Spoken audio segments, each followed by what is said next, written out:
What's going on, everybody? Welcome back to the channel. By now, my Why You Should Read Dan to Dan video should be out. I recorded that video like over a month ago, and I just sat on it and sat on it.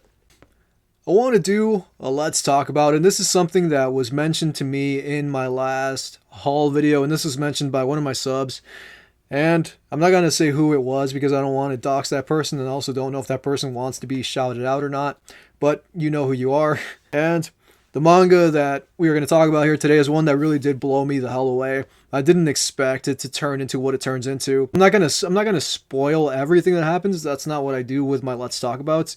I do that with Let's Reviews, where I just pretty much like go over everything that happened in the story. But since this is a Let's Talk About, there's going to be panels and whatnot that will inevitably, show spoilers, but this isn't going to be super duper spoiler heavy. This is going to be more of a conversation about the first volume and try to build intrigue for people that haven't read it to maybe go out and pick it up. And I really haven't seen any like ratings or anything on Amazon. There's like one rating right now, and that's kind of a bummer because I think that a lot of people should be consuming this. And the story we're going to be talking about that I think that everyone needs to read, that enjoys solid storytelling and, girls that essentially kick ass.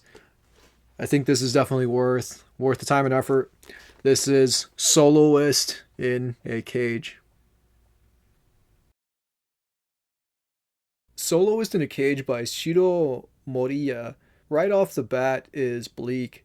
Within the first 10 pages, we see a guy get stabbed to death for walking down the wrong street at night. The setting of the tale is a city turned into a prison with massive Attack on Titan styled walls. Our lead even admits that she doesn't like going outside, and up until that point had never even been outside the apartment in which she lives with her little brother. My first thoughts are that it reminds me a little bit of Beau is Afraid, but like the first 15 minutes of the film where Chaos Incarnate is taking place just outside this anxious man's apartment complex. There is even a homeless man that runs around stabbing people. Our view into this world is Chloe and her baby brother Locke. Thanks to the generosity of their neighbors, they are able to survive each day as Chloe is still essentially a child and Locke is months old. Chloe's parents went out one day and never returned, likely killed. But Chloe thinks they got tired of taking care of her and her little brother and just ditched them. I'm sure we'll eventually learn what actually happened to them. Beyond that, Chloe learns her neighbors are plotting to escape from the prison city and wants to hitch a ride with them. Things don't go nearly as planned and her brother is lost in the shuffle. Chloe is forced to escape without him, vowing to one day return to save him. This story wastes no time in going from one extreme to another. You take this young, ebullient girl who likes to sing and dance and just strip away any and all joy from her, leaving her a hollow and empty vessel primed for punishment. I can handle depressing stories as they are some of my favorites out, including Anohana, The Flowers We Saw That Day, Rascal Doesn't Dream of Bunny Girl Senpai, and Casher and Sins. And if you want to take it even further, one of my favorite films ever is Requiem for a Dream.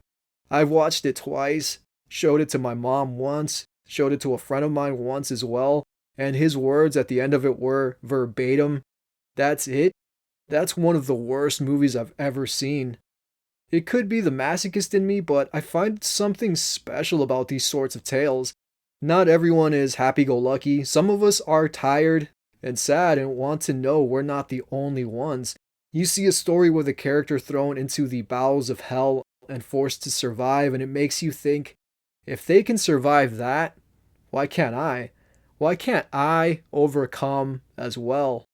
Halfway through it, I had already had my expectations subverted twice. There is a significant time skip as well that adds up to Chloe's sort of bleak outlook. I honestly 100% fell in love with Chloe herself post time skip. I enjoy characters like her who are ready and willing to do some brutally vicious things at the drop of a hat if it means reaching their goal. Not that I feel bad in any way, shape, or form for the people she has killed. They definitely deserved their fates. What it totally reminded me of was a section in Black Lagoon called Roberta's Blood Trail, where this character goes on a bloody and ruthless rampage, as the title suggests. This was a character that had order and stability as a means to keep from lapsing into her old ways, only to do just that, but on a massive scale. The death toll and carnage was unreal, and by the end of it, you just felt bad for Roberta. This killing machine, deep down, is just a broken woman. I don't know that it will, given I've only read this first volume. I can see this tale going in much the same way. I was totally surprised though by the use of heavy drugs at one point. It made me stop reading and check the age suggested on the back cover. Really would not have been shocked at all if the story was rated mature, but nope, it's 15 plus. There are, I think, 2 more volumes left of this tale to complete it, and by the end of it, if it continues as it has, this may just become one of my favorite series ever. There is a poetry to this tale that is both miserable and unflinching, yet it seeks out whatever flickering glimmer of hope it can. In the carnage and death, there is the smile of a child who was spared being abused by grown men. This story is pretty unapologetic, which I personally really appreciated. When new prisoners are brought into this walled prison city, they have to essentially clear the fences where they enter, because beyond that, they are now in the city proper, and then it's open season. The other prisoners will not take pity on these fresh inmates. It's literally the purge, but a never ending one, the forever purge. And if you try to escape, robot watchdogs mercilessly blast you into oblivion with hand pistols. This world and environment is extremely unforgiving, oppressive. What heightens it the most is the incredible use of shading by the mangaka Shiro Moriya. They do an exquisite job all around, denoting how miserable and blood-starved this city is. Once you enter its walls, you will never leave them. What I really liked about Soloist in a Cage is how much it reminds me of like other stories. Like it made me think of like Mad Max, like Fury Road, and it kind of also like brought about like the Kill Bill movies. And it's just cool to see like a solid female character do just crazy, just crazy shit. And this is a really good story just overall as well. The way it's written, because it's not just this girl who kicks ass and like there's no real backstory to it or anything, and it's just action for the sake of action. There is a whole lot going on, and it gets pretty brutal, in terms of how dark the setting is, and it's not just brutal in the aspect of it being like super violent, and she just like kills 100 dudes, in like an hour and a half run type of film.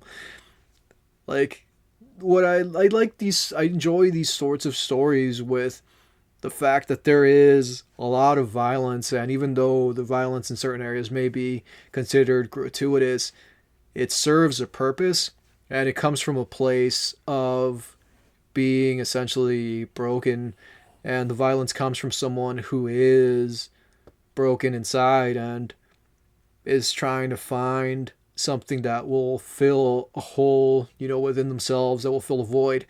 And this is definitely a character that is, for the most part, broken and is trying to find themselves and trying to find this person they lost. And the whole point of their brutal, vicious revenge, or their whole brutal, vicious, returning to this place and doing these horrible things, is to save her little brother. It's just such an interesting story. Like one of my favorite things about things like Black Lagoon is Black Lagoon. If you've never read Black Lagoon, it is a super violent and gritty story. And even though it's like super over the top, violent, and there's all these crazy things that happen with the characters, and it just gets to the point where it just feels excessive. It just feels like porn. Like I don't know how to describe it, like violence porn or whatever.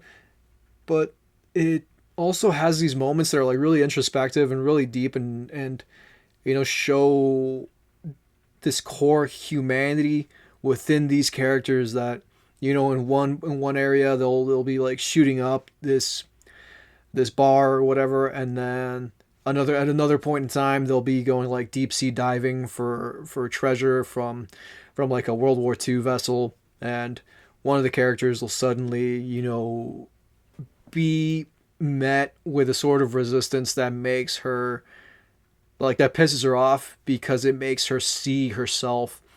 And she has no problems like running and gunning and killing people and whatnot, but then the second that she's challenged about it, it triggers her, and it shows like a humanity to her that she's more than just like a killing machine. There's emotion within her that can be provoked, and it can be provoked to the point where it makes her question herself.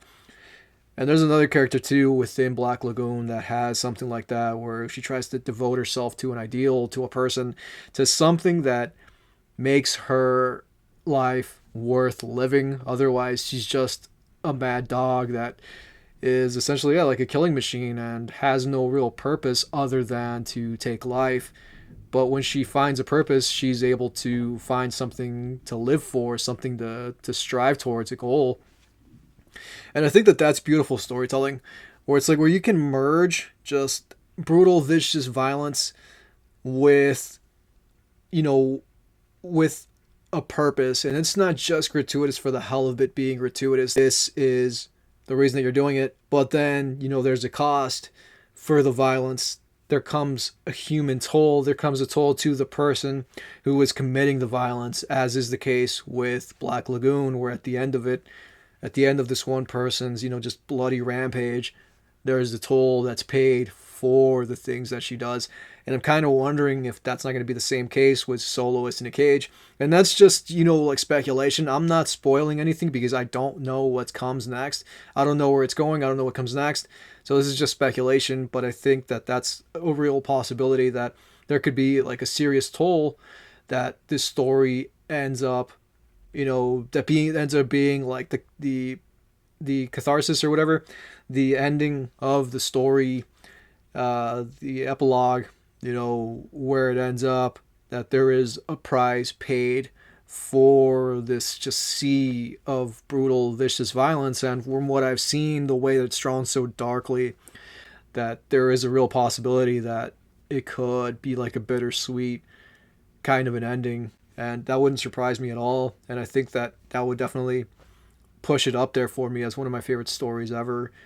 Just going on this journey, embarking on this odyssey of death and despair, and at the end of it there has to be some kind of a price paid.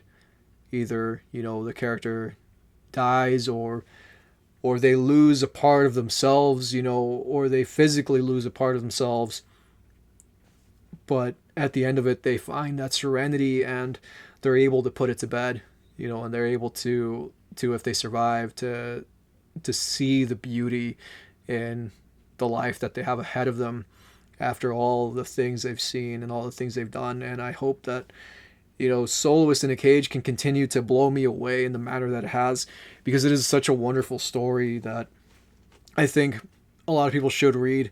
I'm kind of surprised that it's not 18 plus, because there's some stuff in there that really feels like it should be in an 18 plus story. And I remember flipping it. I remember like turning it around and going like, there's no way in hell this is 15 plus. This has to be like 18 plus. I loved this damn thing, and if you've read it, I'd love to know your thoughts about it. I'm sorry that I talked so long, but I had so much that I had to say, and I don't regret sitting here talking for like 8 minutes about it.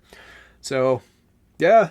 If you haven't read this, I highly, highly recommend it. This is legit probably going to be the highlight of my May-June haul, is Soloist in a Cage. And to my sub that mentioned this to me, thank you so much. You know who you are. And that's all I have for you. Please take care of yourselves. It's been so much fun, doing these videos for you guys for 2 years. It's wild that it's been 2 years of doing these videos, and I've been fortunate enough that I've been able to consistently put them out. Even if I don't put one out every week, I at least put one out every couple of weeks. And I hope to continue to make more videos for you all. I want to shout out my boy, Nerdcore. He is a great channel. You should definitely follow him. He's super close to having 1,000 subs. So go follow that man up. And that's all I got for you. Please take care of yourselves. Until next time we meet.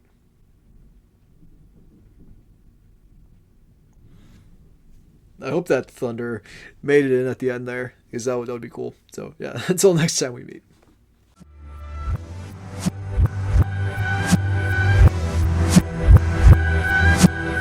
By the hands of God, I stand as a wrench between your wheeling cog. Fastening my belt, bracing myself to withstand against all odds. Himself shadow runners, battle ready, murder dogs.